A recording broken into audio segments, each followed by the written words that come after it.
Okay, so happy birthday to you. You know what to do. Send us these beautiful pictures of those celebrating their birthdays, and then we'll be sure to celebrate with you. Special birthdays? Yes.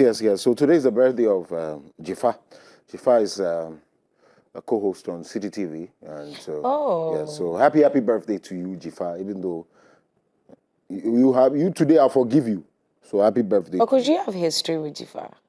No, not that kind of history. No friends, please. I'm not like that. Thank you. Like how? Like whatever you had. What am I thinking? And of course, to Brakatu Frederick as well. Today is your birthday.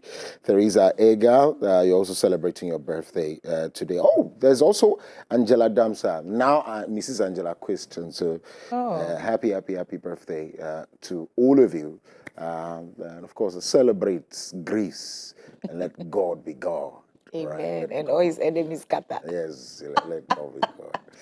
Anyway, let's get ready to share with you news making headlines all over the world and also on the continent of Africa and here in Ghana. Some of them could be, I'm just cautioning, so exercise via discretion in terms of the doom and gloom. There's nothing, it's the doom and gloom. There's a lot of doom and gloom on the continent of Africa. Why is the bad news travel so fast? Yes, and also, you see, one thing we need to understand is that we need to focus the attention. The West does it so much. We are not saying cover the rot or cover the doom or gloom.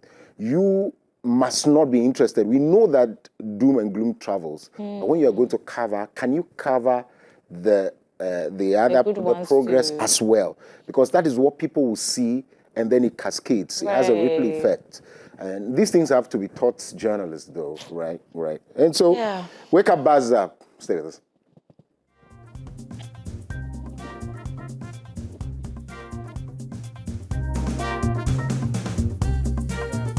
Painting passes away at 74. Yeah. And so we'll discuss also a distinguished voice in Ghanaian media, Nana Jan. Painting served in various influential roles throughout his career. He was former editor and columnist for the Mirror weekly newspaper, where his thought-provoking commentary earned him a loyal readership. He also held the traditional title of a Pejahini of Tafoiti in the Eastern region. I came very close. Extremely close through the Ghana Association of Writers. Not very close as in person, but very close in terms of association. And so I was shocked. I didn't know. The last time I saw him was when he was driving into Sister Station TV3, some months ago. Yeah. So I had to call. When I saw it, I had to call or text a senior friend of mine. When he was president of GAO, my senior friend was vice. And I was like, is this true? I said, yeah. I had gone for treatment in the United Kingdom, and then the sad one happens. And so our condolences to the family and the very close acquaintances. And may God be with you in these very trying and difficult times. All right.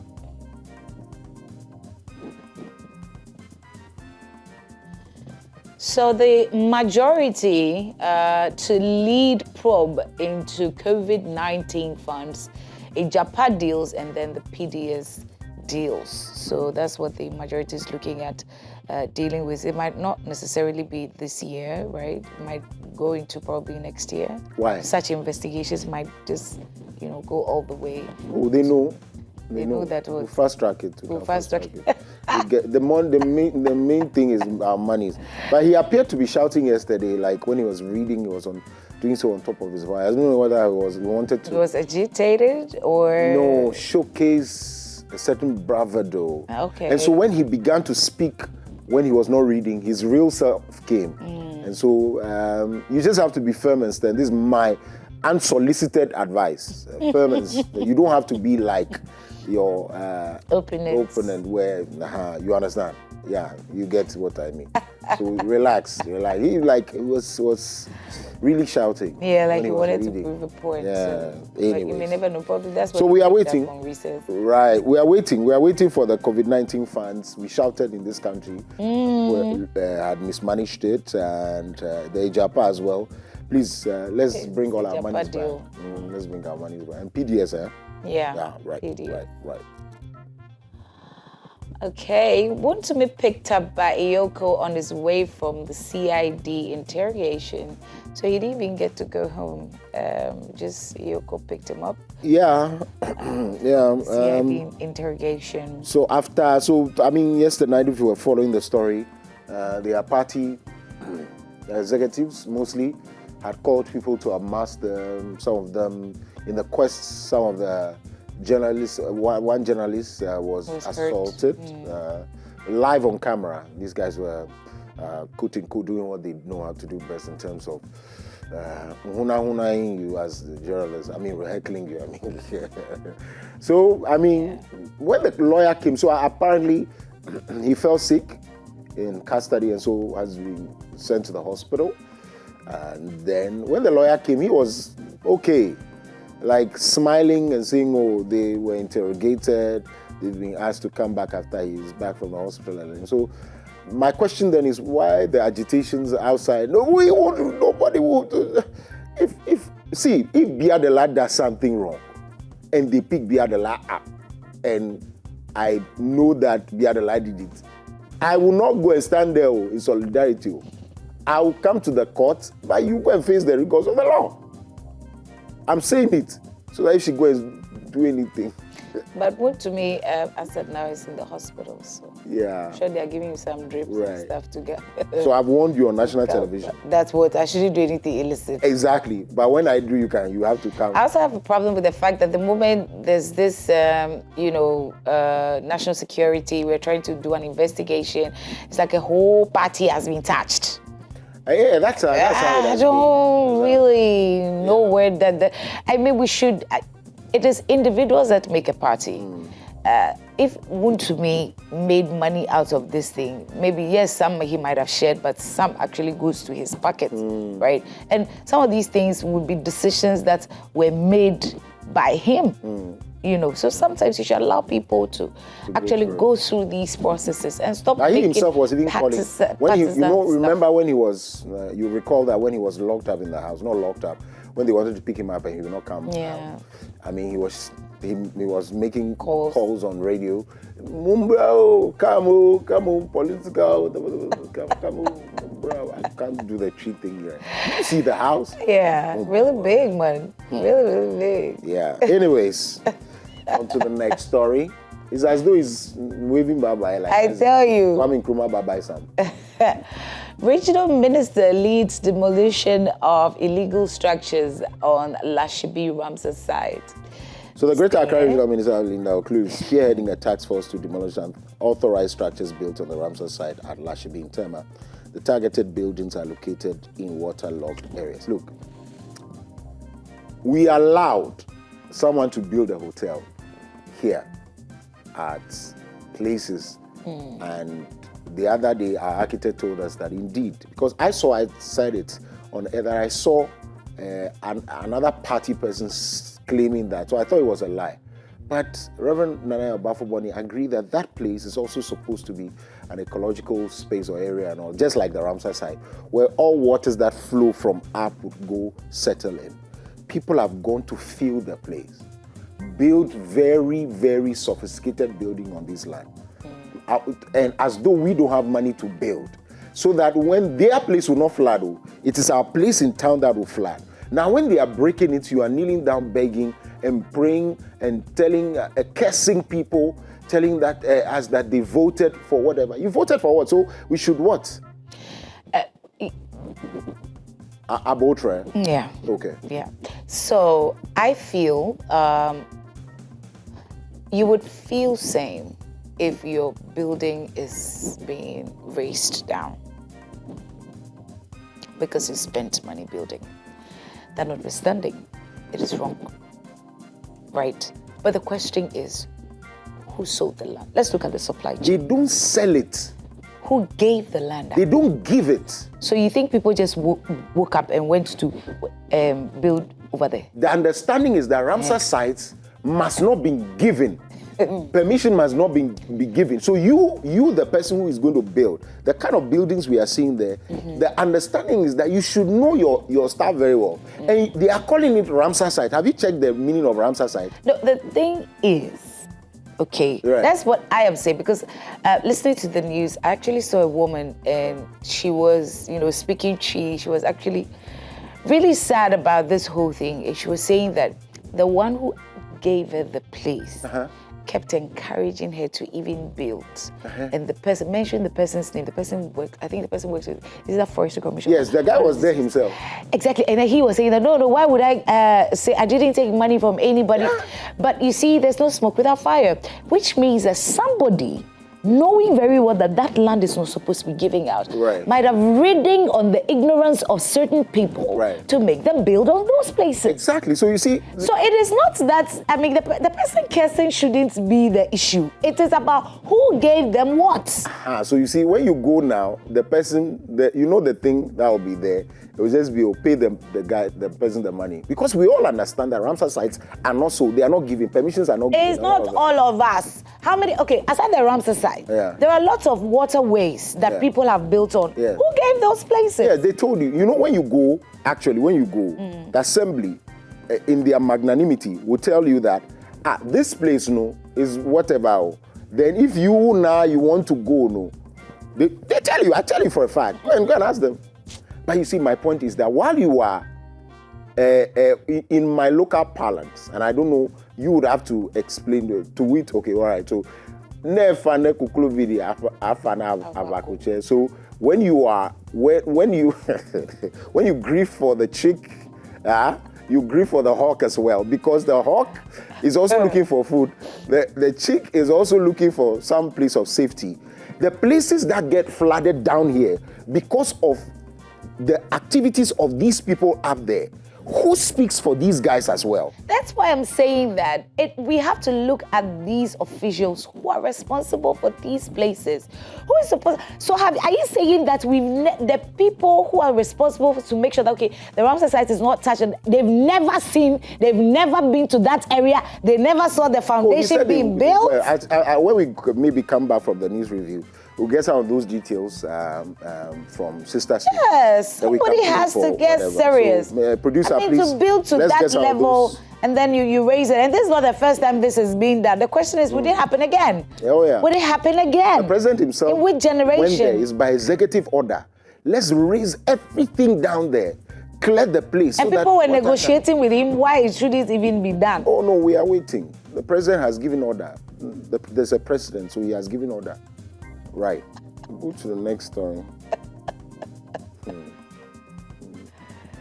Oh my God, lawlessness, eh? Yeah. That's a huge price to pay. 2 jailed 14 years for defilement in disturbing money charm case for girls. So the Just Circuit Court has sentenced 2 men to 7 years imprisonment each for defilement of a 50-year-old girl in the case that exposes alarming trends in sexual violence and exploitation in Ghana's rural communities. I see. The convict Joseph Boating alias Free or Small Pepe, 37, and Hashiru Zurkanini alias Scare Them, 27, were arrested by police in KJB for abetment of defilement and defilement, respectively, at their hideout in KJB on May 22nd, 2025. This was after the police received a report that on the same day, Joseph Boating accosted a 15-year-old girl who was returning from home after fetching water. The suspect promised to charm 2,000 cedis for her. And it goes to whatever. Hey. How many people? To how many years? 14 years. 14 years. So 7. Yes. Oh, it's not enough for you. It's not enough for Pepe, short Pepe. Small Pepe and scare them. It's not enough. See, our daughters and sons must be left alone. Our children must be left alone. Oh, my God. Our children must be left alone. Well, we'll go to the next story. Children must be left alone. UDS Goa declares indefinite strike over withdrawal of office holding allowances. But I told you. Yes. Once you start to pay some money, it goes all the way. Everybody. They will come. But why would they wait for one person to starts before they continue? Is it that And it's testing the issues- waters. Oh. So, you have been paid, it means money is there. Let's all go for allowances and all of that. But I mean, if you have to just do the needful and pay the people. It's not like pay the people. It's not It's as what- easy like as that. The money is not there. So you have to manage and all of that. Are you receiving salaries? Are there other allowances you are receiving? Do you want more? How do we negotiate with you? At what time do we pay these things? All of these things, that's why they call it negotiation table, not chair. Like you sit at the table. You know what I mean? Coco, you be careful today. Today is Wednesday. Oh, okay. Well, that explains it. 2,637 missing ECG containers traced to Tema Port. Investigation reveals. All right. Containers, so 2,000. It's not even like tomatoes or something. 2,000. Some of them were traced to the place. Some of them have been found in bushes. Yeah. We don't know whether some of them have also gone to space. Well, that's the last four. That's the last for the local news. Let's get on to international news now. Going to Algeria, 3 former presidential candidates sentenced to 10 years in jail. So, businesswoman Saida Nexar, former minister Belkacem Sahli, and head of veterinary products laboratory Abdul Hakim Hamidi also received a 1 million dinars fine, about some 6,700 euros, right? Okay. Let's see. Oh, is that who I think it is? South Africa denies watering down black ownership rules for Musk's Starlink.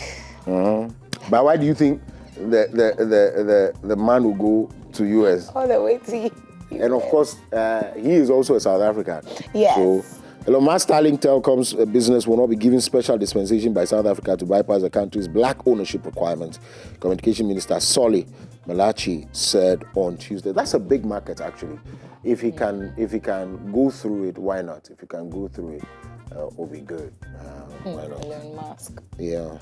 There's always a way around it. There's always a way around it. When the people benefit, why not? If the product is also good, why not? New cholera outbreak in South Sudan kills 172 people in a week.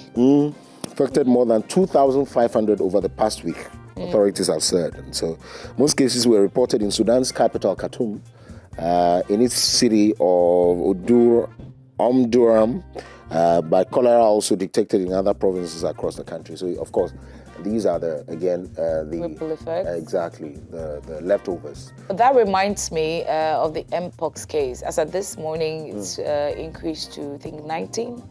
So we're advised to watch, our consumption of bush meat. Yeah. Bush meat? Yes, bush meat. Okay. A crunch, You take bush meat? I don't remember the last time I did, but okay.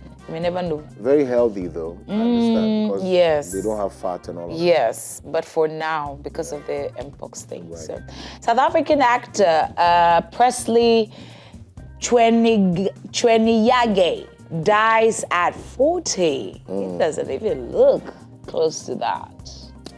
Yeah. I think South African people look quite healthy.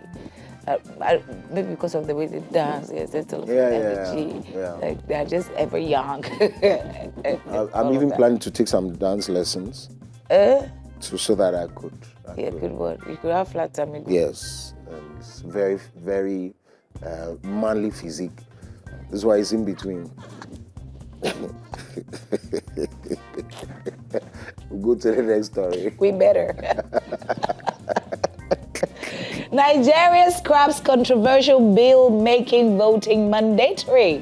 Well, voting is mandatory. It's a civil stuff, right? But so following a backlash from lawyers and right groups, Nigeria has scrapped a controversial bill that would have made voting mandatory. It had proposed a 6-month jail term or $63 fine for eligible voters who failed to cast their vote. See, I would have agreed to this.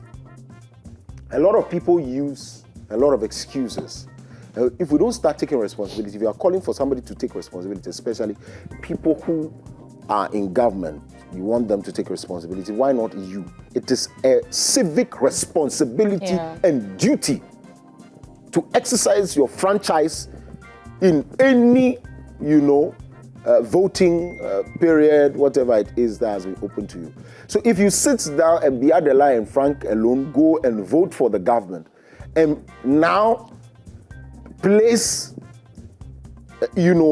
burden and hardship on the other people, we jail you. I would have agreed to some of these things. You can call me a wicked headmaster for all I care, but I'm saying that some of people most of you, if I ask you whether you voted, you didn't vote. Did you vote? Yes, I voted. Where did you vote at? Where's your voting site? Your constituency? Where is it? I don't have to announce it on national television. They might follow me there, ask me whether I voted for any MP. Go to the next story. Don't worry, BT is coming. 4 years is not 30 years. Don't worry at all. You come and check. Yeah? Yes, I'll follow you. I'll do news with you. Well. At least 42 killed in weekend attacks in Nigeria's Benue State. I see. A local official says. Right. 42 killed in weekend attacks. That's it. Hey, Africa. Well, Nigeria's Tinubu seeks $21.5 billion foreign borrowing to boost growth. Why? No, it's to boost growth. Oh, yeah, we understand. We are boosting it. Let's keep boosting it. What is it? Oh, Nigeria is in need of. We get to that, the largest economy and all of that. That's why they need all of that to inject into. I'm trying to give you. Yeah, the context. Yeah. Well, thank you very much. As I said, that's that for Wakeup, but as I have said, and of course, Professor PLO Lumumba also agrees that if Nigeria gets it right, Africa will get it right. If Nigeria can get their house sorted, get their act right, Africa will get it right. We are looking up to you, the giants of Africa. Zobia. I see. Zobia. Well. We'll take a break. When we come back, there's opportunity to delve more into the issues, even as my guests join us on our news review segment. Stay with us.